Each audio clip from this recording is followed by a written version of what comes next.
Namaskar. Jai Srimanarayana. My name is Dr. Srinivas Khedam. Today in this show, we are going to talk about Sanatana Dharma and most importantly, the three fundamental philosophies of Sanatana Dharma, Advaita, Vishishtadvaita, and Dvaita. And who are the proponents of those philosophies and what their contributions are? What do they say about the connection, the difference between the soul and as well as the bigger soul? We call it as a Jivatma and a Paramatma. So today, with this conversation, we have Sriman K.V.A.N. Prasad ji, who's a learned Namaskar Prasad ji. Yes, welcome to the show. And Sriman Prasad ji is a good friend of mine, so I can say that. And as well as we are Sahapatakas, that means हम दोनों मिलते हैं, पढ़ते हैं और सीखते हैं सनातन धर्म के बारे में. So it is a privilege to have Sriman Prasad ji to have a conversation about these three philosophies. And we'll start with Shanti Mantra, especially with what happened in India and Kashmir, remembering all those lost souls, and especially for all the families and their families who are grieving at the moment. But our prayers will give you the strength so that you can overcome the pain, which is not easy too. So हमारे भाई बहनों जो भी उनका जीवन ले चुके हैं ये आतंकवादियों ने, उनके लिए हमारा प्रणाम और भी प्रार्थना भी करते हैं शांति मंत्र से. ओम शन्नो मित्रशं वरुणः शन्नो भवत्वर्यमा शन्न इन्द्रो बृहस्पतिः शन्नो विष्णुरुक्रमः नमो ब्रह्मणे नमस्ते वायो त्वमेव प्रत्यक्षं ब्रह्मासि त्वामेव प्रत्यक्षं ब्रह्म वदिष्यामि रतं वदिष्यामि सत्यं वदिष्यामि तन्मामवतु तद्वक्तारमवतु अवतु माम् अवतु वक्तारम्. ओम शांति शांति शांतिः. ओम भद्रं कर्णेभिः शृणुमाय देवः भद्रं पश्येम अक्षरभिर्यत्र जतः स्थिरैरङ्गैस्तुष्टुवस्मै तनूभिः व्यासेम देवाहितं यद्वायुः. स्वस्ति न इन्द्रो वृद्धश्रवाः स्वस्ति न पुरुषा विश्ववेदः स्वस्ति न तक्ष्यो अश्रितनेमिः स्वस्ति नो बृहस्पति ददातु. ओम शांति शांति शांति. Dhanyasmi Prasad ji. As I said before, Sanatana Dharma is in the name itself. It says that it goes a long time, millions and billions of years, which we do not even know the beginning. Of course, the mathematics is beyond our comprehension. So that is why it is not actually a religion as such we talk about. People talk about it as a religion. No, it is not. It is a way of life. जैसे वो नदी का प्रवाह रहते हैं ना, ऐसी होता है actually. That is how it is. It's a kind of a river flowing. It's constantly, it is flowing. There is no end to it, nor is no death to it. There is no beginning, no end as such we can call it as. But also beginning and also is described a little bit in details in Veda, Upanishads and so on too. And it is so different levels of, to understand what Sanatana Dharma, ordinary brains are not good enough. We need to have a different frame, I would say, the different set of mind to understand that. Because इसके लिए बोलते हैं ना sophisticated mind चाहिए.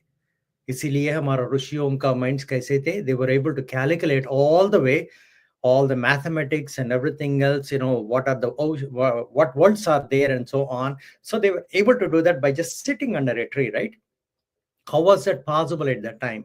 It is because it it needs a little bit of different type of a metaphysical brain or thought or capacity, I would say, to understand. So what do you think, Prasad ji? Can you just would like to add about this Sanatana Dharma and a little bit of a background and a description why it is called Sanatana Dharma and so on? Absolutely, Srinivas. Dhanyasmi. So Sanatana itself means which is not anatha. That means the one which has a privilege of a parenthood. That itself states that Sanatana is a universal family, Vasudeika Kutumba. In this particularly, when we say Sanatana Dharma, that itself says that it has no Adi, no Anta, which means it already existed before, it is existing, and it will remain to exist forever. Most importantly, Sanatana Dharma is just not about only a religion, it's about living and leading a life in a particular way that we understand what is our root, where are we from, and what is the intent behind this particular birth.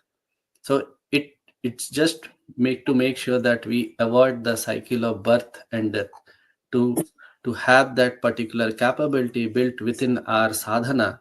Sanatana Dharma is the only place or is the only particular religion which is neither be created nor be destroyed by any person despite of many years of ruling.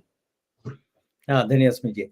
So that is why इस वजह से कहते हैं ना, मैं कभी भी actually lecture देता हूँ ना, मैं बोलता हूँ स्पेशली बच्चों के लिए, तो for children I always say, for even adults also I say that, you know what, Veda, Sanatana Dharma is, or Vedas also, they're nothing but a compilation of science.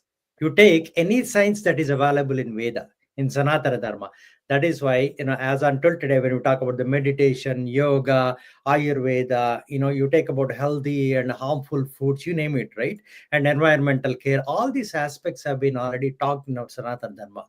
जब वेद में and as well as जहाँ भी गए तो actually you get Upanishads also, you take इतिहास, पुराणास, इसमें सब में ये पूरा कॉन्सेप्ट्स ऑलरेडी बात हो चुकी है. एक्चुअली हमारे गुरुओं ने बता दिए थे इसे प्रैक्टिस करना, as Prasad ji has mentioned, right?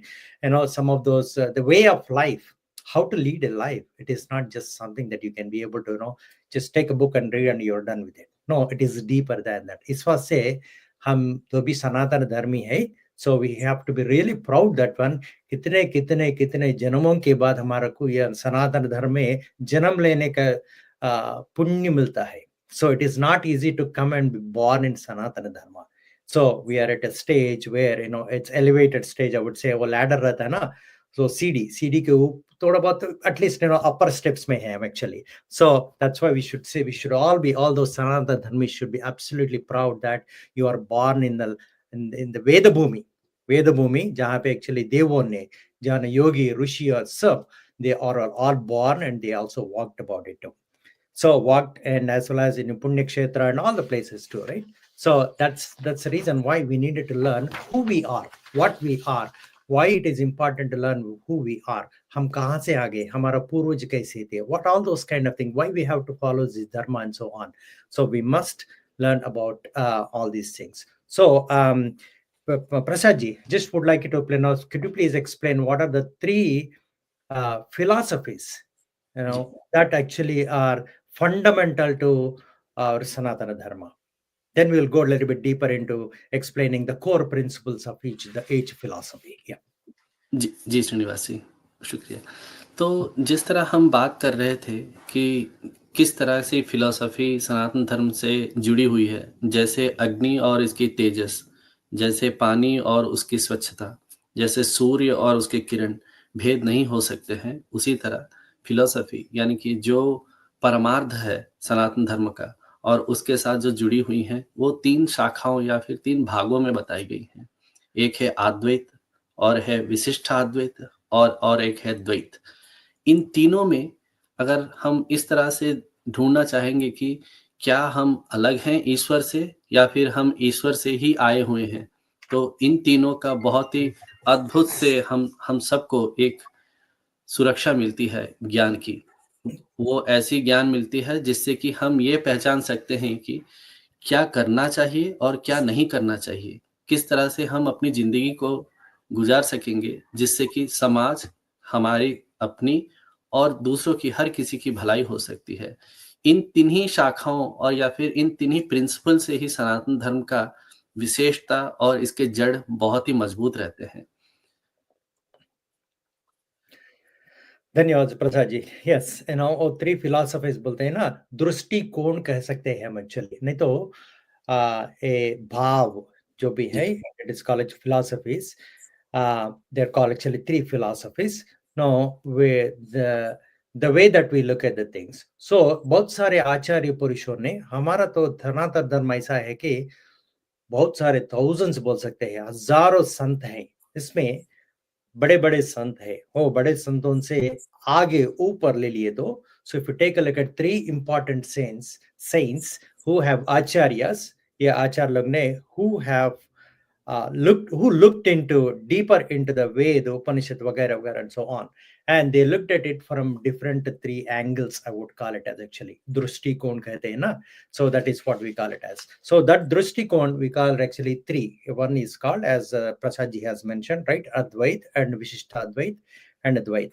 And those are actually three acharyas, are the fundamentals, acharyas who came with this philosophies, and they said, and those philosophies are nothing but the relationship, हमारा जीवा, हम तो बोलते हैं ना, हम कह सकते हैं तो जीवात्मा बोलते हैं, बोले तो एक परमात्मा, वो परब्रह्मा, इसके नाम जो भी हो, शिव हो, नारायण जी हो, जैसे भी हम बात करते हैं ना, because of all kind of 6 types of schools that we have, षण्मता बोलते हैं ना. So in that way, but definedly, predominantly we talk about Narayan के बारे में बात करेंगे, बालाजी कहते हैं ना, तो श्रीमन नारायण के बारे में, और ना तो शिव भगवान के लिए बारे में बात कर सकते हैं. So they defined like what is the supreme soul, what is the connection between the supreme soul and ordinary soul. We call it as, let us use the word as ordinary soul, that is not the right word, लेकिन use कर ले सकते हैं. इस वास्ते कहते हैं जीवात्मा परमात्मा का संबंध कैसा रहता है. एक एक आचार्य ने इसको विशिष्टता बताई है कि ये रिलेशनशिप ऐसा रहता है, रिलेशनशिप रहता है या नहीं रहता है, ये मालूम कर लेना बहुत इंपॉर्टेंट है हमारे को. सो से पहले प्रसाद जी से मैं विनती करूंगा कि अद्वैत के बारे में बात करें. जी श्रीनिवास जी, तो जैसे हम अद्वैत की बात कहते हैं तो हमारे मन में एक ही चीज आती है, क्या ये एक ही है? अद्वैत का मतलब ये खुद बताती है कि ये एक है. उससे पहले हम कुछ ये बात करना चाहेंगे कि जिससे हमें ये पता चले कि क्यों आचार्य ही आने लगे भगवान के बारे में बताने के लिए, या फिर भगवान भगवान कौन है और कैसे हम भगवान से मिल सकते हैं. भग आचार्य या फिर गुरु, इनमें बस एक बहुत ही छोटा सा फर्क होता है, जिससे कि ये नजर आएगा, गुरु वो होते हैं जो कि हमें उपदेश देते हैं, और आचार्य वो होते हैं जो उपदेश भी देते हैं और वो उनके आचरण में भी लगाते हैं. जिस तरह से अगर आचार्य किसी बात को कहते हैं तो उसका मतलब ये है कि वो अपने आचरण में भी रखते हैं हर दिन, इसीलिए उन्हें आचार्य बोला जाता है. लेकिन ज्यादा कोई भेद नहीं होता आचार्य और गुरु से. किंतु अगर आप देखेंगे तो हमारे पूर्वज जिस तरह से अपनी जिंदगी को गुजारते थे, वो हमेशा इन पथों में ही आगे बढ़ते थे. जैसे अभी हम बात करने वाले हैं अद्वैत सिद्धांत की. अद्वैत सिद्धांत की परंपरा जो है, ये जगत गुरु आदि शंकराचार्य जी से शुरू हुई थी. जगत गुरु आदि शंकराचार्य की जन्म या फिर उनके अवतार जिस दिन हुआ था, उसी दिन और एक महापुरुष का भी अवतार हुआ था, श्री भगवत रामानुचार्य स्वामी जी का. ये दोनों ही वैशाख शुक्ल पंचमी तिथि के दिन अवतार स्वीकार किए थे. लेकिन जैसे अद्वैत सिद्धांत की बात होती है तो हमें पहले सबसे ज्यादा याद आते हैं जगत गुरु आदि शंकराचार्य, जिनको हम हमेशा मनन करते रहते हैं, हर एक श्लोक में कह के, श्रुति स्मृति पुराणानां आलयम करुणालयम नमामि भगवत्पादम शंकरम लोक शंकरम. लेकिन ये अद्वैत उनसे पहले भी रहती थी, जहाँ की ईश्वर ने खुद बताया था कि अद्वैत जो सिद्धांत है इस समय के लिए, वो सिद्धांत बहुत ही इंपॉर्टेंट हो जाती है हर किसी के लिए. जगत गुरु आदि शंकराचार्य के जन्म से पहले उनके माता पिताजी को, यानी कि शिव गुरु और आर्यांबा पुण्य दंपतों को, एक ही दिन भगवान उनके स्वप्न में आए और पूछे, तुम्हें कैसा संतान चाहिए, क्योंकि तुम्हारी शादी होने के बाद बहुत साल गुजर चुके हैं और तुम्हें संतान नहीं, जिसके लिए तुम बहुत ही पूजा और फिर दृढ़ विश्वास हमारे ऊपर रखे हो। और उनके कुलदेव हैं श्री कृष्ण भगवान, लेकिन उनके सपने में आए थे महाशिव जी। तो यही देखिए, ये बहुत ही सुंदर घटना है जिससे कि ये समझ में आती है, श्री कृष्ण या फिर महाशिव जी, इनमें कोई भेद नहीं। इसका मतलब है शिवकेश अभेद है। तो जैसे शिव जी ने पूछा तुम्हें कैसा संतान चाहिए? वो संतान जो दीर्घायुष हो, लेकिन कोई भी कीर्ति न संपन्न कर पाए, या फिर वो संतान जो कि अल्पायुष हो और उसकी बहुत ही कीर्ति, यानी कि भारतवर्ष में बहुत ही उसकी चर्चा हो, प्रेरणा दे और वो बहुत पंडित हो। कैसा संतान चाहिए? तो शिवगुरु और आर्यांबा ने अलग-अलग सपनों में बस एक ही बात कही, ये संतान की विशेषता है। आप हमें संतान के वर देना चाहते हैं, लेकिन हम एक-दूसरे से संपर्क करके आपको बताएँगे। तो भगवान जी जैसे उनके सपनों से निकल गए, ये दूसरे दिन त्रिशूर गए और प्रार्थना की। कहने लगे, ईश्वरा, हमें ऐसा संतान जो कि हमारे पाप और पुण्य कर्मों के अनुसार मिले, यही हमारी विनती है। तो भगवान इससे बहुत ही प्रसन्न हो गए और इतने खुश हुए कि इसीलिए देखिए, अगर कोई हमें पूछता है कि आपको क्या चाहिए, तो हम जनरली, जैसा मेरा जैसा कोई आदमी हो, तो वो बहुत ही आराम से, चलो जैसे पूछ रहे हैं तो चलो ज़्यादा ही माँग लेते हैं। लेकिन उन दंपतों ने ये माँगी कि हमारे कर्माचरण के हिसाब से आप हमें यही संतान दीजिए जो कि हम जिससे जिसकी हमारी एलिजिबिलिटी है। तो इससे भगवान बहुत प्रसन्न हुए और कहने लगे, अब मैं खुद तुम्हारे घर चला आऊँगा। और यही कारण था कि जैसे गोविंद पादों ने, या जो है जगत गुरु आदि शंकराचार्य के गुरुजी, उन्होंने उनका नाम नहीं बदला। संन्यास आश्रम में साधारण क्या होता है कि गृहस्थ आश्रम या फिर ब्रह्मचारी या फिर वानप्रस्थ और सन्यासी, इन चारों आश्रमों में एक नियम होता है। जो पैदाइश नाम दी जाती है किसी किसी लड़के या लड़की को, संन्यास आश्रम जाने के बाद लड़के का नाम बदल जाता है, लेकिन जगतगुरु आदि शंकराचार्य जी का नाम नहीं बदला। वो वैसे का वैसे ही रह गया, क्योंकि कैलाश शंकर कालड़ी शंकर के रूप में आए थे। और ये अद्वैत सिद्धांत जो जगतगुरु आदि शंकराचार्य ने बोध किया था या फिर हर किसी को समझाया था, ये बस यही एक उनकी प्रेरणा थी कि इस पथ में तुम्हें ईश्वर एक ही नज़र आएँगे। हर जगह, हर हर हर किसी में वही एक ईश्वर है जो कि ये सब चला रहा है।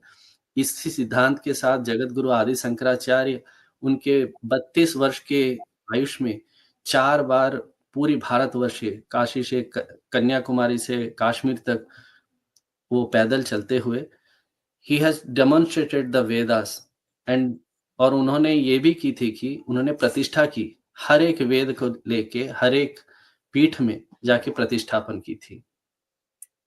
तो इस तरह जगत गुरु आदि शंकराचार्य चारों दिशाओं में एक-एक वेद को एक-एक पीठ के रूप से वहाँ पे प्रतिष्ठापन किए थे। जैसे पूर्व में पुरी में पूर्व पूर्व दिशा में पुरी में उन्होंने जगन्नाथ मंदिर के पास में एक पीठ बनाई और इस पीठ में उन्होंने रखी थी ऋग आय उन्होंने वहाँ पे लगाई थी ऋग्वेद। सो ये ऋग्वेद जब उन्होंने वहाँ प्रतिष्ठापन की थी, यही सोच के की थी कि जब भी किसी तरह से भी कोई भी यानी कि इलनेस या फिर किसी तरह से बीमारी जो होती हैं, ये पूर्व से ही या फिर ये सब पूर्व से ही आती हैं। अभी जैसे देखा जाए तो रिसेंटली जो कोविड भी आई थी, it just came from the eastern part of our geography, right? तो उसी तरह देखा जाए तो ये जैसे ईस्ट से आई थी तो उन्होंने वहाँ ऋग्वेद लगाया। पश्चिम में द्वारका कालिका पीठ में उन्होंने लगाई थी सामवेद, जो कि संगीत का बहुत ही प्रस्तावन करती है। उसी तरह उत्तर में उन्होंने और एक प्रतिष्ठापन की थी बद्री नारायण में अथर्ववेद, जो कि युद्ध शास्त्र के बारे में बताती है। और वैसे ही दक्षिण में उन्होंने प्रतिष्ठापन की थी श्रृंगेरी में यजुर्वेद, जो कि वेदाचरण के बारे में बताती। तो चारों वेद एक ही शाखा के, एक ही महावृक्ष के डालियाँ हैं, लेकिन हर एक वेद का यही एक सम्मान रखता है कि ईश्वर को पाना ही है। और इसी तरह उन्होंने अद्वैत सिद्धांत में, जैसे उनकी ब्रह्मचारी से संन्यास आश्रम में आने लगे, उन्होंने 7 साल की वयस में जैसे ही उनके उम्र 7 साल की हो चुकी थी, वो गृहस्थ आश्रम में उपनयन का एक एक क्रतु होने लगा और वहां से वो वेदाभ्यास के लिए निकल पड़े। उनका पहला जो स्तोत्र उन्होंने रचा था, वो था श्री कनकदास स्तोत्र, और आज भी इसीलिए कनकदास स्तोत्र इतना ही पवित्र और इतना ही पावरफुल है, जैसे कोई उसे पढ़ने लगे, श्री महालक्ष्मी नारायण के अनुग्रह उनके हमेशा रहते हैं। वो इसी तरह बहुत ही सारे रचना करते चले गए, और जैसे रचना करते चले गए, उनको वेदव्यास जी का दर्शन भी हुआ था। वेदव्यास जी उनके पूरे लिखे हुए ब्रह्म सूत्र को फिर से पढ़ने लगे, और सबसे बहुत अच्छी एक अ, एक घटना है, जब श्री जगतगुरु आदि शंकराचार्य जी ने काशी गए थे, तो वहाँ पे उन्होंने गंगा देवी को देखा और बोला कि गंगम्मा, जब भी मैं तुमको देखूं बस मुझे श्रीमन नारायण याद आए। तो हर हर शिष्य उनसे पूछने लगे, ये कैसा आपने बात बोला? कोई भी काशी आता है तो वो बोलता है विश्वेश्वर के दर्शन करना है, आपने बोला श्रीमन नारायण की। तो वो बोलने लगी, कहाँ से आती हैं गंगा माँ? वही श्रीमन नारायण के पादों से तो आती हैं। क्या वो श्रीमन नारायण और ये विश्वेश्वर अलग हैं? दोनों में क्या भेद है? एक है माधव और एक उमाधव। बस ऊ का फ़र्क है, और ये ऊ का फ़र्क हम लाते हैं। इस तरह वो अद्वैत को केवल नहीं जीवात्मा और परमात्मा के बीच में, या फिर हर एक ईश्वर की प्रतिमा को या फिर रूप को वो हर किसी से ये अलग करने लगे, जैसे कि 82 से ज़्यादा जो वैदिक परंपरा को नहीं मानते थे, हर किसी को उन्होंने खंडन करके वैदिक परंपरा को उन्होंने पुनः सृष्टि की थी। इसलिए जगत गुरु आदि शंकराचार्य अद्वैत सिद्धांत के एक गुरु होने लगे। और ये सब सिद्धांत बस हर एक वो रास्ते हैं जो कि सीधा ईश्वर के पास लेके जाते हैं। तो इसके साथ मैं श्रीनिवास जी को विनती करूँगा कि वो आगे के कार्यक्रम को प्रस्थापन करें। धन्यवाद प्रसाद जी, बहुत अच्छे बोले आप तो। आदि शंकराचार्य के बारे में तो, और स्पेशली ये अद्वैत के बारे में जो भी डिटेल्स आप दिए थे, बहुत सारे लोगों को पता नहीं। वो समझ सकते हैं ना, आदि शंकराचार्य जी की वजह से ही हम वो टाइम पे जो भी वो बुद्धिज्म था, बुद्धिज्म को डिफीट करना, नहीं तो एक्चुअली चारों तरफ जा रहे थे एक्चुअली पब्लिक, और हमारे लोग है ना, उधर उधर इधर भाग रहे थे एक्चुअली, ये दर्शन वो दर्शन, ये प्रैक्टिस वो प्रैक्टिस बोल के भाग रहे थे। जब आदि शंकराचार्य जी ने आके वो पूरा वेदों का उद्धरण करके वो एक्चुअली उपनिषद वगैरह, फिर इसके ऊपर कमेंट्री वगैरह उनका फेमस है, श्री भाष्य का कमेंट्री है, उपनिषद में व्याख्यान, we call it as a commentary बोलते हैं ना। इसके वजह से बाद में जो भी लोग आएंगे, actually people were able to understand that one, अरे this is the greatness of Sanatan Dharma. So इस वास्ते हम कहते हैं ना भगवत गीता में, यदा यदा धर्मस्य ग्लानिर्भवति भारत, राइट। सो अभ्युत्थान धर्मस्य तदात्मानं सृजाम्यहम्। सो जब भी धर्म के विना नाश होने का प्रसक्ति नहीं है एक्चुअली, राइट। धर्म का एक्चुअली थ्रेट बोलते हैं ना, जब आपत्ति आ जाएगा, भगवान ने किसी न किसी आचार्य को भिजाता है, नहीं तो उन खुद आ जाता है, राइट। सो ये इस विश्वास से हमारा हमारा सनातन धर्म में बहुत सारे आचार्य है, उन लोगों को भिजा के वो वेदों का उद्धरण करना, और एक्चुअली सोसाइटी की कम्युनिटी में एक्चुअली सीधे तरीके रखना, सीधे डायरेक्शन पे रखना, है ना, दिशा में दिशा देना, वो कर चुके हैं। इस वजह से वो आदि शंकराचार्य को बहुत दंड प्रणाम, एक्चुअली शत शत कोटि प्रणाम उनके लिए, वो वेदों का उद्धारण किया है। नाउ I'll go into बाद में, एक्चुअली आफ्टर ऑलमोस्ट लाइक 2500 बोले तो, I think it goes back to 200 2500, right, years. Then बाद में फास्ट फॉरवर्ड करें तो 1017 में रामानुजाचार्य ने आ गया, भगवत रामानुजाचार्य, वो खुद आदिशेष का अवतार है।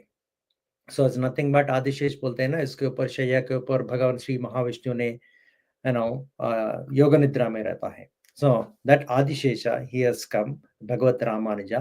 At that particular time also, there was so much of a conflict was going. लड़ना इधर इधर, उससे एक लड़ना, ये लड़ना वो लड़ना, पूरा the practices were there actually so difficult. बोला तो किसी को अन्याय करना, नहीं तो वो डिस्क्रिमिनेशन वगैरह वो होते रहा था वो टाइम पे। सो जब भगवत रामानुजन आके वो वेदों का उद्धरण भी कर चुका है, he also did that one too. Especially he did one thing called actually, Nalayira Divya Prabandham. It is 4,000 verses that are written by 12 alvars.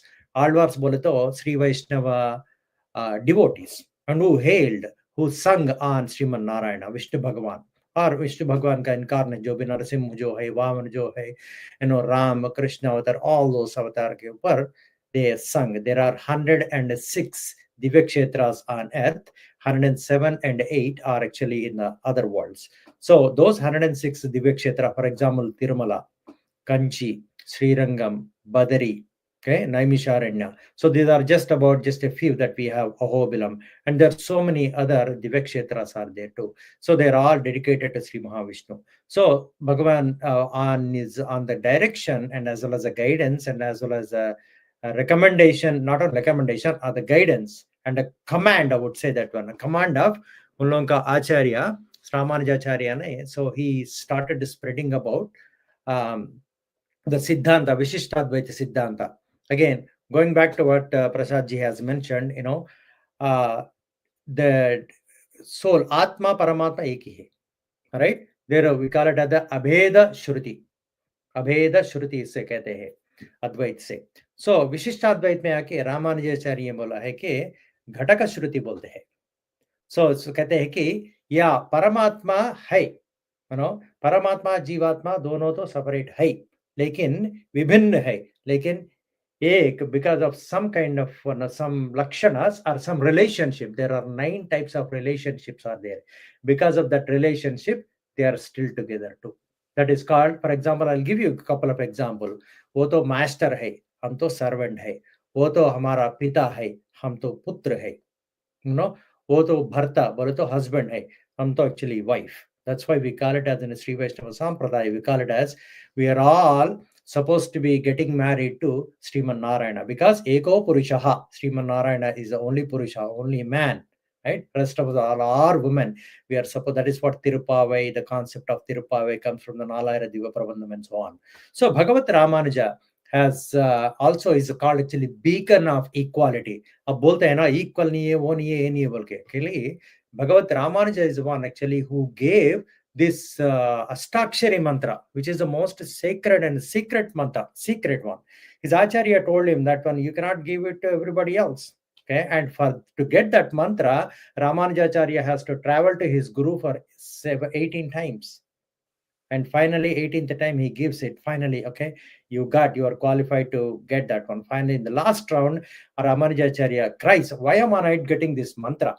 Then at that particular we say that, because there is still ahankaram is there, because I-ness is there. Whenever we say I am, I bole to ahankar kehte na. So say you have to leave that ahankara. Once you leave that ahankara, then means you are the servant of God. When you identify yourself as a servant of God, then means you have ahankara is gone and you are ready to receive any kind of a mantra. Then Acharya says, don't give this mantra to anybody else. Then Ramanuja, it's a great, actually significant, the incident that happened. So Ramanujacharya, he thinks about it overnight. I said, look, I got benefited from this mantra. What about all these people who never got this mantra? So he gets up onto the Gopuram of Srirangam, and then they say that one, he calls all the people in the morning. I said that, hey, come over here. It doesn't by irrespective of girl, boy, woman, men, and so on. Come over, caste and everything else. All over come Ajay, so हमारे को मंत्र बोलूंगा, ये पढ़ लो बोल के, नमो नारायण, ओम नमो नारायण बोल के वो अष्टाक्षरी मंत्र सबको दे दिया है, उद्धारण होगा तुम्हारा बोल के. लेकिन बाद में गुरु पूछता है, रे, he was very angry. How come it is? And I told you not to give, that you will go to Naraka. Then Ramanuja says, oh Guruji, itne log Vaikuntha जा रहे, Paramapadam, right? They are all getting the moksham, right? मैं एक नरक में गया तो क्या फर्क पड़ता है, right? बोले तो वो समाधान देते ही उनका गुरु साष्टांग प्रणाम करके, तुम खुद मेरा गुरु हो गए अब तो बोल के, he became his actually disciple बोल के बोलते हैं. So that is actually the karuna. Then afterwards Ramanuja, what he did was, he took away all the discrimination. He allowed everybody else, irrespective of the caste, women, and so on. At that time, not all people of other castes are allowed to come into the temples at all. So what did he do? Nope. He reformed all the temples and the practices and everything. Everyone is allowed. Everyone has to come and do the worship and practice and worship, pray to God and so on too. And also, taking a bath in a K.V.A.N river or any rivers, they were supposed to be taking baths separately. No, everyone is supposed to be, and everyone is supposed to be walking in the same state. So that's why he's called actually the Guru of equality. Bhagavad Ramanuja is the first. That's why we in Hyderabad mein rehta na, statue of equality bolke, actually 2 years ago it was established by His Holiness Sri Chinajiyar Swami, right? It talks about how he eliminated the discrimination from people's mind, and he ensured that when everyone is allowed to practice, and also restored the temples, Tirumala temple and so many other temples also. He also established about 74 Pitadipatis, and making sure that when Vishishtadvaita means the about Vishnu Bhagavan ka naam, right? Vishnu Bhagavan ka uh, all those the greatness and the stories and the glories have been spread through Vishishtadvaita, or the philosophy. Again, going back to there, we are separate, but also we are also united, and we all can go to Bhagavan by taking the marg of, we call it the prapatti, means sarvadharman parityajya mamekam sharanam braja ahantva sarva papebhyo mokshayishyami ma shuchaha. That is what the Bhagavad Gita Charama Slokam we call it as, means surrender to me, surrender to Bhagavan by taking that one, all duties, do all duties, but every duty, the फल जो भी है इसका भगवान के चरण में समर्पित कर देना है.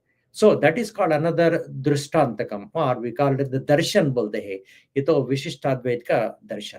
So इसके बारे में कुछ आप कहेंगे प्रसाद जी?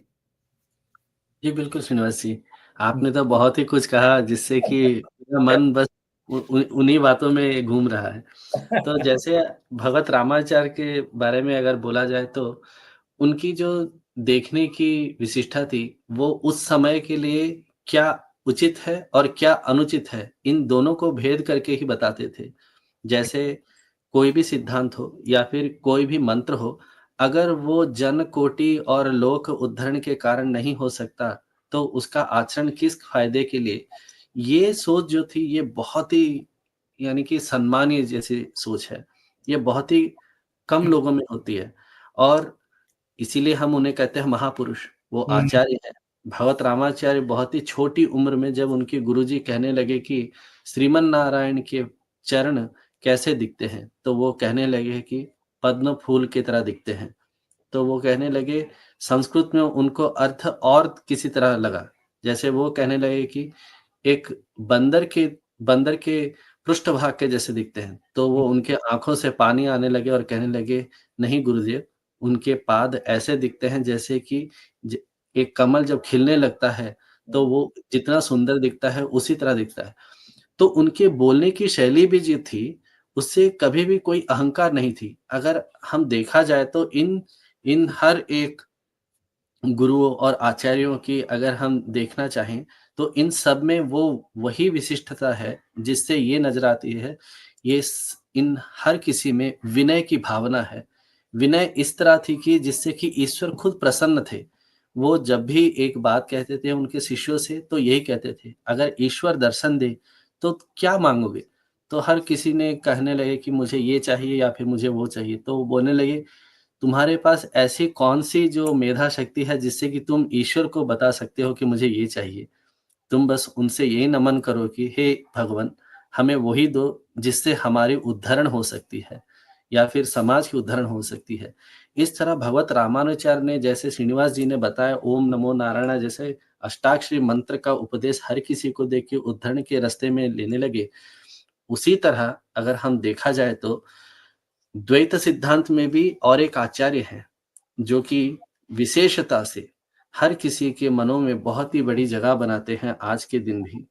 और मैं श्रीनिवास जी से बस यही प्रार्थना करूँगा कि उनके अद्भुत शैली से बस उन आचार्य के जी बारे में भी कुछ बताएँ हमें.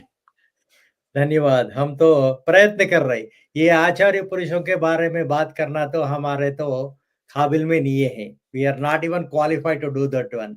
हमारा तो कैपेसिटी भी नहीं. छोटे हमारा इतना बड़े सृष्टि के बारे में नहीं, तो वो मेधा के बारे में हम तो हमारे चलो जैसे बोलते हैं ना, छोटे-छोटे के दान के जैसे हैं हम actually. Little bit of a grain and so on. लेकिन प्रयत्न करेंगे, आचार्य लोगों का चरण छूते हुए प्रयत्न करेंगे. सो जैसे आप बोले थे ना, द्वैता फिलॉसफी बोलते हैं इसे, तो माध्वाचार्य कम से कम 13th सेंचुरी बोलते हैं ना, around 1200 times and so on. वो टाइम पे और एक महान आचार्य, उनका नाम है मध्वाचार्य. मध्वाचार्य जी, तो he was very impressed with Ramanujacharya's philosophy. Also, Advaita Adi Shankaracharya's philosophy too. So then he said that one, yes, there are some things that he wanted to add. वो ऐड करना चाहते थे कि हाई ये तो भगवान का, भगवान एक दृष्टिकोण से ऐसे देखे तो भगवान हमसे बहुत ऊपर है, अलग है, बिकॉज ही इज पूर्ण, he is complete, is called सद्गुणाकार, पूरा गुण उनमें ही वश में है, okay, and also he has all the qualities, बोलते हैं ना सद्गुण, ऑल द इन्यूमरेबल क्वालिटीज, वो है, इस वास्ते वो अलग ही रहता है, उनसे हम अलग है, हम तो बहुत छोटे हैं, ऐसे बताया था ना, actually you are comparing an ocean with a drop, so an ocean and a drop, they cannot be compared, or ocean or a pond or a river or something like that, we cannot compare, or mountain and a small piece of dirt or something like that in a heap or something like that, you cannot compare them, right now. So then he said that one, we are there, we can be reached only through Bhagavad Ramanujan ne bataya tha prapatti, sharanagati, right? So, and Madhvacharya ne bola ki devotion through devotion, because he is supreme, right? And you have to approach him with only through devotion, पूरा surrender होके उनको प्रार्थना करके, जब चाहे, whenever he is willing to grace us, then he can be able to grace us, but that is, we are not in control. So he put us in a little bit of a distance from Jivatma Paramatma. जब रामानुजाचार्य ने बताया था कि आदि शंकराचार्य ने कहा just one, right? So that is called actually abheda shruti, there is no difference. And Ramanujacharya ने कहा था कि यस थोड़ा बहुत डिस्टेंस है ऐसा, लेकिन एक एक बार ऐसा चिपक जाते हैं, become the one, right? And Madhvacharya ने बोलता है नो, पूरा सेपरेट है, जब भगवान चाहे तो आपको पिकअप कर लेगा, that is only through devotion. And this Madhvacharya ने भी, and of course Adi Shankaracharya and as well as Ramanujacharya and Madhvacharya, the greatness of them is उन लोग कई डिबेट्स में पार्टिसिपेट होके they defeated these we should call pashanda matas. The matas means the practices, the philosophies that were against Veda, means they deny, they don't accept Veda at all, right? Means they don't want to accept Veda as actually the foundation of everything else. So, like you take a Buddhism or a Jainism or some other isms over there. So they defeated constantly their philosophy. Not that they fought in a war or something like that. That is the beauty of actually हमारा सनातन धर्म में. किसी को defeat करना बोले तो तलवार लेके निकालने की जरूरत नहीं, खाली वादन से, right? We call it as and debate through debates and say that one, yes, how come your philosophy is wrong? Your philosophy is not wrong in the sense where it doesn't it's not complete. That's how they used to articulate beautifully, but they never attacked personal something like that. So that is the reason why they're actually the greatest acharyas. They did not personalize anything else at all. I mean, like they did not attack people because of their practices. They said that one philosophical difference only. Okay. And going back to one of the questions that actually our audience were asking is, they become one. There's one question came: does the Jivatma and the Paramatma become one under Madhvacharya's philosophy? They come together, yes, but they, through devotion, the Jivatma can reach Bhagavan, but there is always a separation between Paramatma and Jivatma. They can never be together and say that one. Togetherness is there, but they cannot say that one, this is all same, right? For example, you take a water drop and put it in another water, a big bowl of water, and say that one, ye ek hi hoga. No, it won't happen like that, because Paramatma is always Paramatma, Jivatma is always a Jivatma. That will be there. But they can be, again, this is a deeper discussion that we will talk about in another episode about details, how that separation exists, how that unity exists, and so on. So, and the second question comes is, where, as in Vishishtadvaita, they do become one, right? Yes, they become right, because it is called Nitya Surya. Once you make prapatti, means once you surrender completely and you have done all your duties as a devotee as per the Shastras, and like being compassionate, kind, and as doing all the charity work and this and that and so on, completely accepting Bhagavan and so on, you go to that particular level, and then means your karma shesha, all karmas will become nullified, it becomes zero when you surrender completely, right? At that particular time, you get salvation or moksha, we call it. When you get a moksha, you become a Nityasuri. Means you go into the Paramapadam, Vaikuntham, and so on. You are always glorifying Bhagavan. So that is where your place would be. Okay, that is one particular state. So that is as far as that you can go. Okay. And then, I think that's where we can stop with that kind of description, because again, this needs a little bit of a deeper explanation of actually what happens afterwards and so on. They are good questions. So that is what actually Veda Shruti it is called actually. Madhvacharya and all these acharyas, they have done beautiful commentaries, beautiful explanations on either Upanishads or Brahma Sutras. They also talked about other we call it other Shrutis, Puranas.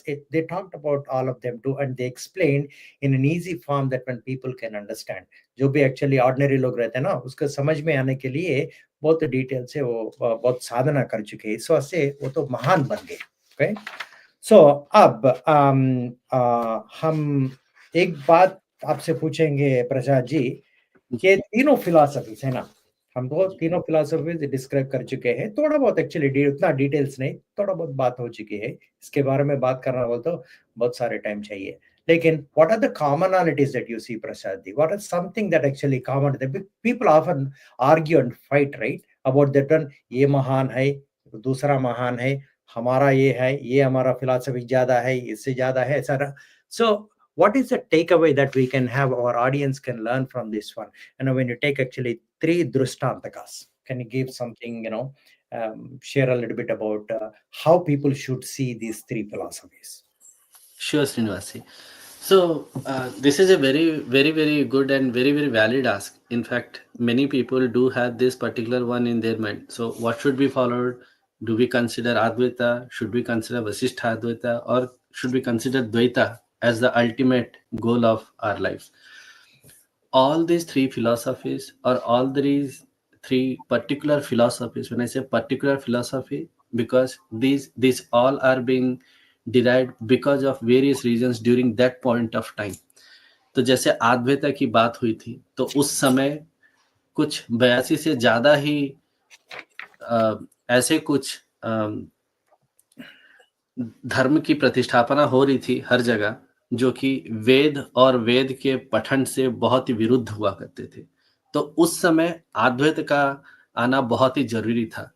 उसी तरह विशिष्ट अद्वैत, यानी कि जब अद्वैत समझ में आया तो हर कोई ये सोचने लगा कि क्या हम अलग हैं, और अलग हैं तो क्या हम कभी भी भगवान से मिल नहीं पाएंगे. तो इससे हर किसी के मन में एक आने लगा कि हम सब अलग हैं, या फिर कोई ज्यादा है तो कोई कम है. तो इसको निकालने के लिए विशिष्ट अद्वैत का आना बहुत ही जरूरी हो चुका था.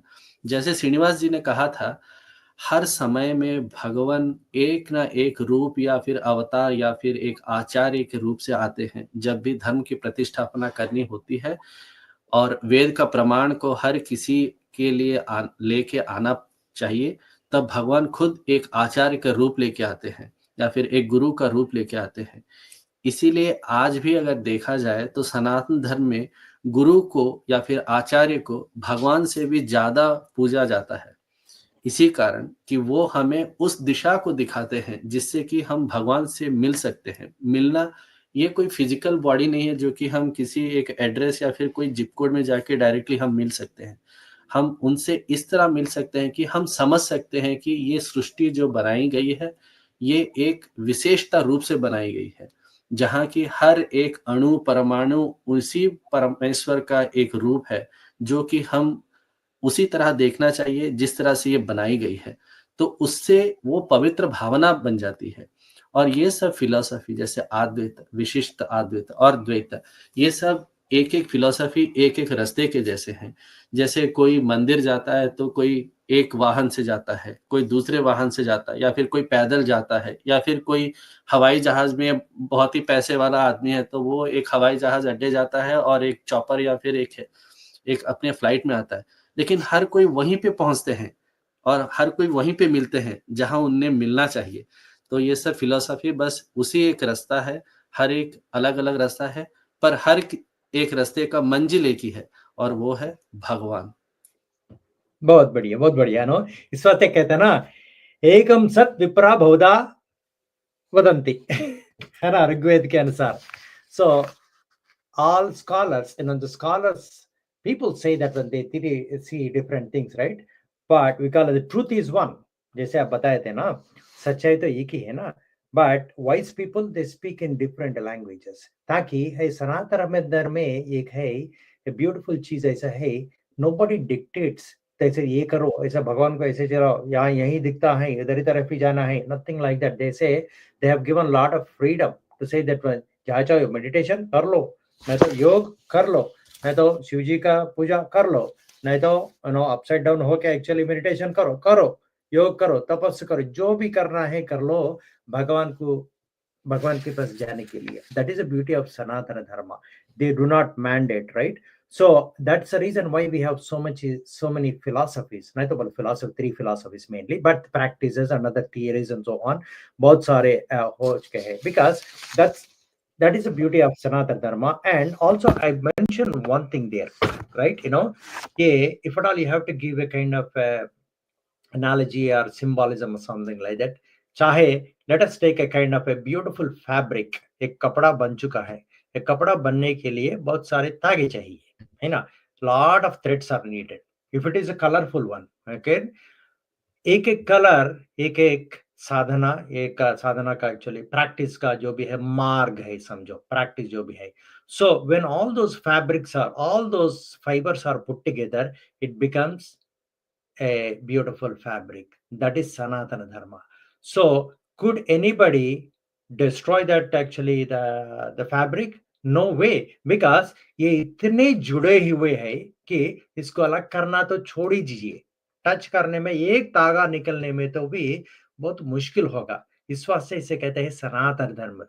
कितने भी आ जाने दो, whatever the threats that we get it, right? So let's take for example, you take a spaceship or something like that, it is going into the, right? So many meteoroids or something like that, they hit them and so on. It was either मारते रहते हैं and so on. Would it destroy? No. It's a kind of the shield that we have, a beautiful shield around Sanatana Dharma, that is Ved, Upanishads, and Acharya Sant log, they always protect. Bhagavan always he protects about the Sanatana Dharma. That is the reason I would never be worried about Sanatana Dharma, saying that one, अरे इसके लिए threat आ जाएगा, वो जाएगा. So what do we do about that one? All we have to do is, हमसे क्या करना बोले तो हमारा कर्म अच्छे करना है. सनातन धर्म की वजह से हम जीना है. समझो या नहीं समझो, it doesn't matter. लेकिन जो भी हमारा संत लोग बता दिए हैं, they have done lot of research. They were not paid. I don't think so. Do you anything? Anybody did Adi Shankaracharya any kind of a package, Prasad ji? Did he get any kind of a 150K package or something like that, a car allowance or something like that? Did you hear anything in Puran mein? Srinivas. Why did they do that one then? Why they have to write? Why they have to do all these kind of contributions? इसका commentary करना, नहीं तो कश्मीर से लेके कन्याकुमारी तक जाना, सब लोगों को बुद्धि देना, समझाना. Why do they have to do that one? Why? What is their selfish? What is their motive in that one? परोपकारम इहम शरीरम. हम शरीरम, that's all it is. सब जनों का एक्चुअली वृद्धि चाहिए उन लोगों का, राइट? एंड एज उदाहरण के लिए ये महान लोग एक्चुअली जन्म ले चुके हैं. उन लोगों का कंट्रीब्यूशन वो धर्म में एक्चुअली जन्म ले चुके हैं. इसके लिए हमारा को ये आचार्यों का और भगवान का कोटि कोटि कोटि धन्यवाद. जय श्रीमन नारायण. एंड जैसे आप बहुत बढ़िया प्रसाद जी, आपका जो भी एक्सप्लेनेशन है सब अच्छा रहा था. शायद हम सोचेंगे कि हम हमारा व्यूअर्स जो भी है and listeners जो भी है, they may have got something out of that one. And then we'll just again going back to our original starting of the prayer also, and we can conclude with a prayer, saying that one again, saying that one, may they have peace, and remember that you're all in the best place of either Kailash or a Brahmalok or Vishnulok. I know your dear ones and loved ones may are not away, not close to you at the moment, but their souls have reached in the best place. That's why we call it as Bhagavan के चरण के पास है. वो फूल बन के चरण के पास है. इसके लिए आप बहुत संतुष्ट होना चाहिए. उन लोगों के लिए हम प्रे भी करते हैं कि ताकि they will be in the best place and so on. Okay. Om Smadgurubhyo Namaha. Om Tachayyoravruneemahe Gatum Yajnaya Gatum Yajnapataye Daivi Swastirastunah Swastirmanushebhyah Urdhvanjigatu Bheshajam Shanno Astudvipade Shanchatushpade Om Shanti Shanti Shanti. अब एक prayer कहिए प्रसाद जी, सहना हो तो शायद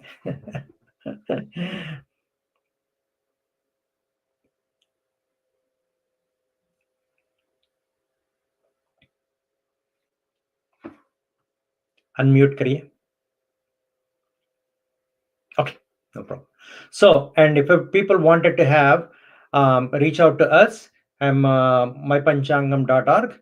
They can be reached us. We can be reached via mypanchangam.org and take a look at the email that Pandit Mahesh Shastri ji posts on that.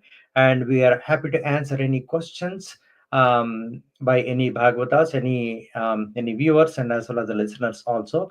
So that our goal is to educate everybody else, inform and share the information that we have it, and it's called mypanchangam.com. So you have any final words, Prasad ji? I'm sorry, ये unmute नहीं हो रहा था मुझसे, sorry about that जी. और कुछ नहीं, बहुत ही आपने अच्छी बातों को बताया हर किसी को, और जैसे ही इन पथों और फिलोसॉफी के बारे में बताई, बहुत ही अच्छा लगा. तो जैसे व्यूअर्स देखेंगे और उनके प्रश्न को हम आंसर करने के लिए हमेशा उत्सुक रहेंगे.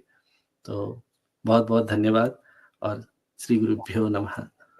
Maybe अगले एपिसोड में ऐसा कर सकते हैं, we'll just take only questions, right? If they submit questions, and we can only be spending that time only answering those questions. How about that? That is also a possibility, right? That's the best way actually to learn even. Right, rather than one way, we can take it as a second way too.